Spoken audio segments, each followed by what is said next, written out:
On the Shivaree, it's kind of a bygone tradition, but it was kind of a prank that they played on newlyweds. And so my mother-in-law, who is Betty Albritton Scott, she was married just after she turned 17, and they went to the preacher's house, got married, and then headed to the farm to live. And they lived there their whole married life. Actually, Dago grew up there, my father-in-law, and she's been there the last 73 years. But she said she got there, and in a little while, this whole group of men showed up. And they come in the house, and they get Dago, her husband, and they carry him off to the woods, and she knew nothing about Chivaree.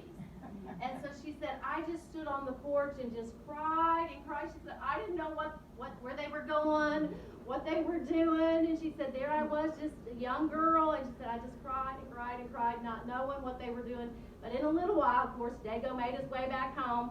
And she said her in-laws, which would have been Charlie and Ruby Scott, showed up with a busload of people on a school bus, and they had a wedding shower. They brought cookies and cakes to eat. And one of her gift she received was this set of bowls.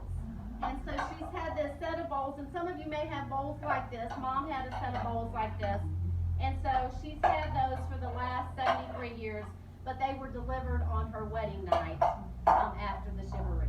So that's a little tidbit from Betty Scott, my mother-in-law.